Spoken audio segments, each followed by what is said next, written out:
buenos días, bienvenidos a Los Asesores, el espacio donde te ayudamos y o te resolvemos las dudas e inquietudes o incluso los casos en materia jurídica que tienes. El día de hoy, como en la emisión anterior, seguimos platicando del derecho familiar, un tema que nos da para tocar muchas variantes y que gracias a los casos que nos están mandando vía WhatsApp y el cual les recordamos que está aquí en pantalla, de todos modos se los menciono, 449-185-1219, donde usted solamente nos tiene que mandar lo más claro y con detalles la duda o las inquietudes que tenga sobre su caso, porque aquí yo se los leo en voz alta, se los pasamos a los asesores, los mejores abogados que nos acompañan en cada emisión aquí en Los Asesores. Y por ello también saludo a los especialistas en materia de derecho familiar que tenemos el día de hoy. Y doy la bienvenida a la licenciada Juana María Martínez Flores. Buenos días. Gracias, buenos días. También doy la bienvenida y saludo a Sheila Abril Aguilera Cervantes. Gracias por acompañarnos. Al contrario, gracias. Y al licenciado Irving Tafoya. Muy buenos días, gracias por la invitación. Pues muchísimas gracias a ustedes por su tiempo, porque sabemos que tienen sus agendas llenas y además de su conocimiento, sobre todo para asesorar y guiar a las personas que nos están mandando los casos y que confían que les vamos a ayudar a resolver las dudas. Y precisamente inicio con el primer caso, licenciada Juana. Juanita, me comentan que le gusta que le diga. Muchas gracias, sí. Y lo leo. Buenos días, quisiera que me asesoraran al respecto de mi situación. Soy una mujer casada con un hombre pensionado. Estoy enferma y en la casa del señor, que es mi esposo, soy un mueble más. Mi pregunta es esta. ¿A qué tengo derecho si yo decido separarme de él? Tengo 59 años y con problemas de salud, por lo cual ya no puedo trabajar. Soy la tercera esposa del señor y todos sus bienes son para sus 7 hijos. Prácticamente solo me corresponde la pensión, pero quizá me vaya yo primero y estoy en su casa como la empleada doméstica, pero sin sueldo. ¿Qué puedo hacer? Bueno, es un caso que acontece muy seguido, este tipo de situaciones. No menciona qué tipo de régimen con el cual contrajo matrimonio. Es importante saberlo para poder orientar. Pero bueno, vamos a suponer que se casó con un régimen de sociedad conyugal.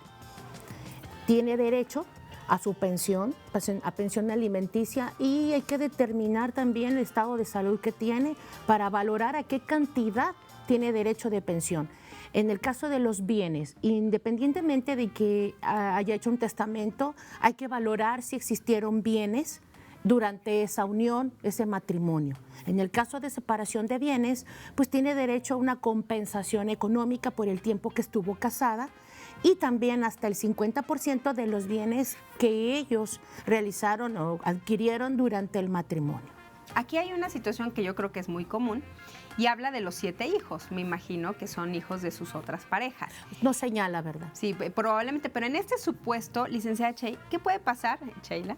¿Qué puede pasar en el caso de que dejara o heredara o diera en vida los bienes a los hijos para poder evitar estas situaciones? ¿Pasa? ¿Es común? Sí, claro, sí pasa. Y sobre todo, complementando con lo que dijo la licenciada Juanita, es importante y en base al régimen en que contrajo matrimonio esta persona, pues podemos determinar como abogados a qué tiene derecho. Como bien lo dice la licenciada Juanita, aquí únicamente estamos hablando de la relación jurídica de matrimonio entre cónyuges, ¿sí? Fuera de los hijos. Y si se dejó un testamento, ese testamento va a ser la disposición del señor, y se dejó los bienes a los hijos, se tiene que respetar esa disposición testamentaria, para eso sirven los testamentos.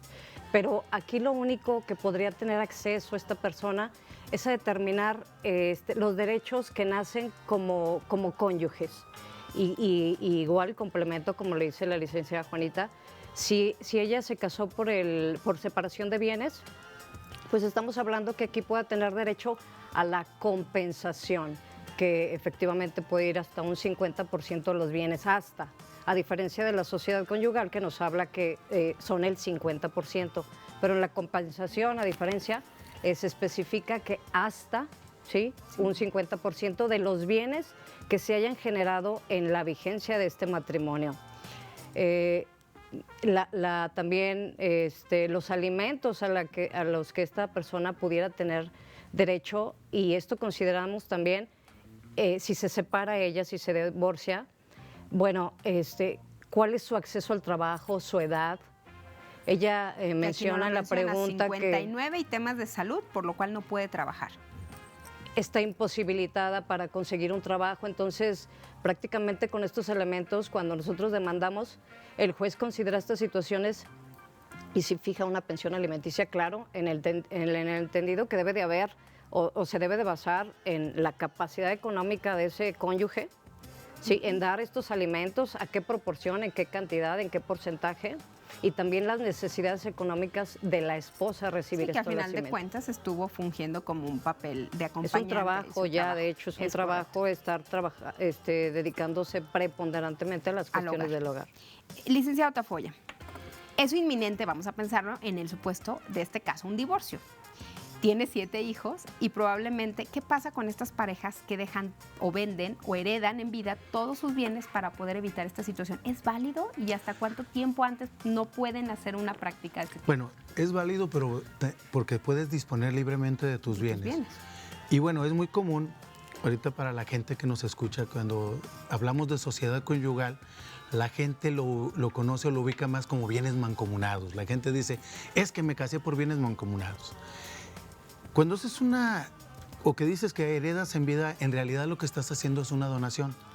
Pero ahorita, hoy en día, los notarios para hacer donaciones se deben de asegurar que aquella persona que va a donar se deje el mínimo indispensable para sí. Es decir, no puedes deshacerte de todos tus bienes para decir, bueno, ya no voy a dar nada y si me presentan una demanda de divorcio, no daré nada. De alguna manera se puede prever ese tipo de situaciones y también cuando lo haces de una manera dolosa, buscando la manera de deshacerte de los bienes. Lo manejas desde la demanda.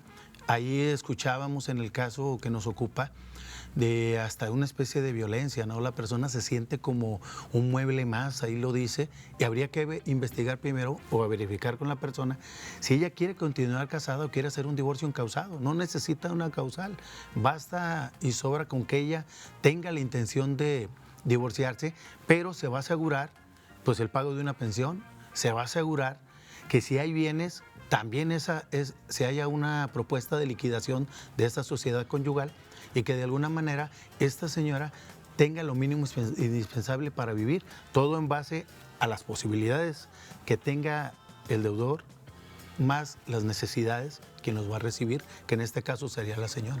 Sí, porque estoy pensando que hasta la edad de los hijos, ¿no? Que si hay pensión hacia sus 7 hijos o si ya tienen una determinada edad. Pero si les parece, vamos al siguiente caso. Inicio con la licenciada Chaile. Gracias. Mi hija tiene mis apellidos porque él nunca quiso reconocerla legalmente porque estaba o está casado. Me dijo que siempre me iba a apoyar, pero sin reconocerla. Yo intenté demandarlo para que me ayudara con la manutención, pero en ese entonces me dijeron que como yo ganaba más que él, me podía voltear la tortilla, coloquialmente hablando. Actualmente mi hija tiene 15 años. ¿Se puede hacer algo? Sí, claro, por supuesto. Maneja 2 situaciones. Primero, una es el reconocimiento de la paternidad. No podemos acceder a un derecho de alimentos cuando no hay una obligación de dar estos alimentos. Primero se tiene que reconocer esa paternidad, ¿sí? Esa obligación, ese parentesco, y posteriormente o de manera secundaria pedir los alimentos, porque pues no se lo puedes pedir a alguien que tú crees que es el papá, ¿no? Tiene que haber un reconocimiento. ¿Y cómo se hace ese reconocimiento? Cuando no hay una voluntad del padre a reconocer esa paternidad, pues hay que demandar, ¿sí?, ante un juez familiar, una demanda de justamente eso, un reconocimiento de paternidad. Y una vez que se desahoguen todas las pruebas, que se acredite que efectivamente es el padre, bueno, aquí hay una prueba infalible que es la de ADN, y luego viene ese reconocimiento. En estos casos es bien importante e interesante porque si la intención de ese reconocimiento es pedir alimentos, se va a fijar de acuerdo de manera ordinaria a cómo se fijan los alimentos, la edad de la menor, la capacidad económica también del padre, que ya se reconoció en esta demanda, y se va a ir hasta atrás con el retroactivo en estos casos de 15 paternidad. años. Sí, correcto. Y a veces hay la fijación de pensión ordinaria al día, pero vas a pagar el retroactivo desde el momento del nacimiento de ese menor. Y licenciada Juanita, aquí se me viene otra duda y otras variantes del caso. Estoy pensando de que ella menciona, normalmente se da de que la mujer gane más y que le estén peleando ese tema de la pensión o justificándolo, y versus que tenga otros hijos y que también esté dando manutención, porque aquí ya se juntan estos dos elementos, que también parece que es recurrente. Sí, pues por lo general el deudor puede tener más hijos, ¿verdad? Y tendrá más acreedores. Pero aún así, el juez está obligado a considerar, como ya lo dijo la licenciada, la capacidad económica del señor para fijar una pensión. Y no importa que tenga otros acreedores y quién gane más de los padres, el derecho le asiste al menor, independientemente si la mamá tiene más ingresos que el papá. Eso no debe de ser causa que el juez le impida fijar una pensión alimenticia de ninguna manera. Lo mismo los alimentos retroactivos, que hay que acreditar que él no tenía conocimiento de la existencia de ella como una defensa para el señor, pero en el caso, si él tenía el conocimiento de que tenía una hija, inmediatamente pues se considerarán para cuantificar, y se cuantifica a través de canastas básicas. Los jueces utilizan ese parámetro para considerar los retroactivos. Ahora que si se tienen facturas del nacimiento de la hija, los gastos que ha tenido, todo eso en la demanda se tiene que señalar posterior al reconocimiento. Esto ha surgido mucho en los comentarios de este tipo de situaciones, de guardar o tener todo el tema de comprobación de gastos. ¿Qué recomendaciones hay en el momento de que se toma una decisión o cómo empezar a solventar este tipo de situaciones, licenciado? Sí, claro. Bueno, en principio, pues cuando las personas van al hospital, si es un hospital privado, pues se debe de pedir una factura, se debe un comprobante. De los gastos diarios se va dando, desde un bebé se gasta en pañales, se gasta en leche, se gasta en la canasta básica, que ya como lo comentó ahorita la licenciada Juanita, y tienes que ir buscando esos comprobantes, irlos guardando. ¿Por qué? Porque te van a servir, son una base para poder demostrar a cuánto ascienden los gastos, ya sea semanales, quincenales o mensuales del padre o de la madre de familia, en este caso, de la menor. Independientemente de ello, también hablamos de una niña, en el caso que nos ocupa, de 15 años, ya está en una institución educativa. Los gastos de escuela, pues siempre útiles, uniformes, todo lo que se va haciendo. Si está en una escuela particular, por supuesto que los comprobantes de gastos son importantes. Que a veces es otro miedo, ¿no? Es que es particular, no aplica, o claro viceversa, que aplica, ¿no? Claro que aplica. Vamos a un corte, pero me quedo con esta duda o esta premisa, porque también el tema de comprobantes, si son facturas o deberían de ser facturas. Sí, ¿verdad? Que es la legalidad. Pero mientras tanto, vamos a un corte y regresamos con más de Los Asesores.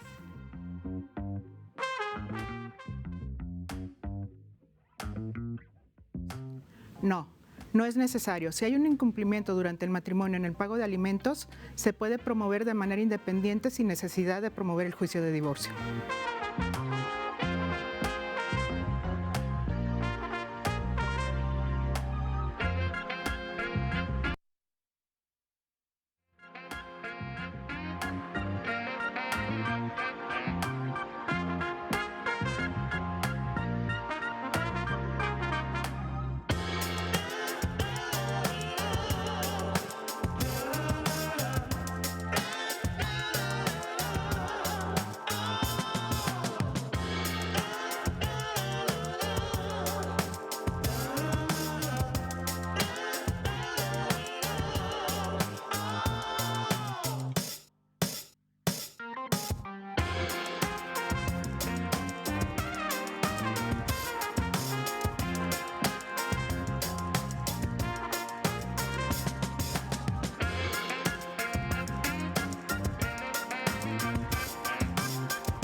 Muchísimas gracias por todos sus mensajes y la comunicación que tiene con nosotros, porque ya tenemos aquí más preguntas sobre los temas que estamos tocando el día de hoy, que es en derecho familiar. Y me voy a una pregunta que nos acaban de enviar por WhatsApp. Licenciada Juanita, buen día, mi nombre es Mari y quisiera que me asesoraran en mi caso. Pues estuve en concubinato durante 10 años y en el transcurso tuve 2 hijos de mi expareja. Hace casi 3 años él decidió irse a Estados Unidos. Ahora él se casó allá. Yo me quedé en su casa, pero él la sacó por medio de Infonavit y ahora dice que la venderá porque quisiera y por ello quiero que me asesoren para ver qué puedo hacer o a qué tiene derecho. Pues la concubina tiene derecho al 50% de ese inmueble si se adquirió durante esos 10 años que menciona, tiene derecho. Ella tiene que solicitar ante un juez familiar el reconocimiento del concubinato, demandar los alimentos de los hijos sin necesidad del concubinato. Los hijos tienen derecho por ser hijos de esta persona. Pero ella, para ejercer sus derechos, tiene que reconocer el concubinato ante un juzgado familiar y ejercerlos. Ya la concubina, la esposa, la amante, en realidad tienen los mismos derechos. La diferencia es el acta de matrimonio, que nos ayuda porque ya reconoce el vínculo jurídico. Pero no hay diferencias ante la autoridad y la ley ya protege a estas figuras jurídicas. Entonces ya le da los elementos y ya la ley la protege en este caso. La ley Entonces, la protege, claro que sí. Ya sabe que puede acercarse con nuestros expertos para que la puedan asesorar y que usted tenga la tranquilidad. Sí. Licenciada Sheila, tengo otro caso. Buen día, mi hijo está en proceso de divorcio, pero mi nuera y los papás no nos dejan ver a mis nietos. ¿Qué puedo hacer para que nos dejen verlo? Sí, claro, sí se puede. O sea, con independencia del procedimiento de divorcio, hay que distinguir. Los procedimientos de divorcios no los podemos llevar a trámite estando los cónyuges divorciados. Lo que hay el conflicto y lo que nos tardamos en resolver son las cuestiones inherentes a ese matrimonio. ¿Sí? ¿Por qué? Porque nacen muchas figuras legales, como es los alimentos, convivencia, guarda y custodia de los hijos, utilización o de ocupación del domicilio conyugal. Incluso alimentos para la cónyuge. Todas esas cuestiones quedan pendientes en ese juicio y aquí ya directamente a la duda que tiene es que sí se puede demandar incluso por los abuelos, ¿sí? Maternos o paternos, el derecho de convivir con los nietos o hijos. Hay medidas dentro de un juicio que se manejan de manera provisional. A veces los juicios son muy tardados porque así es el sistema. Tardan mucho en tener una sentencia definitiva, en que se resuelva por parte del juez, en acumular todas las pruebas y tener una sentencia definitiva. ¿Y qué pasa con estos derechos? No podemos esperar, como los alimentos, la convivencia, que son prioritarios para un menor, no podemos esperar a que se dicte toda esa sentencia. Pedimos siempre que se resuelva de manera provisional. Okay. ¿Sí? Y entonces este carácter de provisional da la posibilidad de que el niño más bien atiende a los derechos del niño. Que volvemos a lo mismo de todos este tipo de casos, los derechos del menor están sobre todo. De hecho, yo pudiera asegurar, a reserva también de lo que digan mis compañeros, que hay un énfasis o prácticamente los jueces, psicólogos y demás para fijar un régimen de convivencia con abuelos, con padres, con madres, dependiendo de quién sea el padre custodio, porque a veces uno le quedó la guarda y custodia y el otro es el que quiere convivir con ellos. Los abuelos también. Ya todos tienen y pueden apelar este derecho. Una vez que se escucha a ese menor también, porque es bien importante pedir la opinión del menor en base a lo que él diga, un psicólogo, un perito, personas especializadas pueden dar su opinión y el juez va a determinar qué régimen de convivencia dentro de ese divorcio va a tener, que no se esté perjudicando también el desarrollo de los menores. Todos. Perfecto. Pues ya tenemos otro caso, licenciado Tafoya. Me divorcié y realicé un convenio con mi ex esposo, en donde se estableció el pago de una cantidad por alimentos para nuestro hijo menor. Sin embargo, es una cantidad muy baja y el padre se niega a darme más. ¿Qué puedo hacer? Bueno, cuando hay un convenio en primera instancia se tiene que cumplir, que hay que buscar bajo qué condiciones se realizó ese convenio. Sin embargo, pueden variar las condiciones, varían los gastos, varía también la capacidad. Si la persona en determinado momento nosotros sabemos que ya tiene una capacidad mayor, le fue muy bien en su trabajo, que yo siempre les digo, a ver, ustedes no le deseen el mal al otro, al contrario, que le vaya bien en el trabajo, que tenga un super sueldo. ¿Por qué? Porque cuando las condiciones varían, se demanda vía incidental la modificación de ese convenio, y vamos a decir, se pueden variar inclusive las cuestiones de la convivencia, se puede modificar también en este caso la pensión. ¿Por qué? Porque también hablábamos de los comprobantes. Si una persona está estudiando y pasa de la prepa y empieza en universidad, oye, pues los requerimientos son mayores, y por supuesto que se le puede demostrar al juez y se le puede pedir que esa pensión aumente en proporción a las necesidades que está teniendo en este caso ya los hijos, y por supuesto que es factible. Exacto. ¿Y aunque no tenga el presupuesto? Siempre. ¿O no gane lo suficiente? Sí, claro. A fin de cuentas, los niños siempre comen. A veces hablamos, es que no me deja verlos, pues yo no le doy. A ver, los niños comen diario, los veas o no los veas. Los muchachos van teniendo necesidades y estas van aumentando. Y a fin de cuentas, la persona obligada, aunque no está obligada a lo imposible, sí está obligada a hacer lo mínimo indispensable para tener lo mejor para sus menores. Entonces, de alguna manera se puede hacer. Y tiene que ser. Y tiene que Exacto. ser. Tengo ya otro caso de WhatsApp. Tengo una amiga que duró enferma 8 años. Su marido la acompañó, pero la terminó dejando. Tuvo secuelas y no puede trabajar. No ha firmado el divorcio. Tiene 52 años. Vive en una casa propiedad de sus padres. Tiene miedo de que vendan la casa y quedarse en la calle. Su aún marido ya tiene otra pareja y no le da nada. Está casada, ¿verdad? Eso es lo que...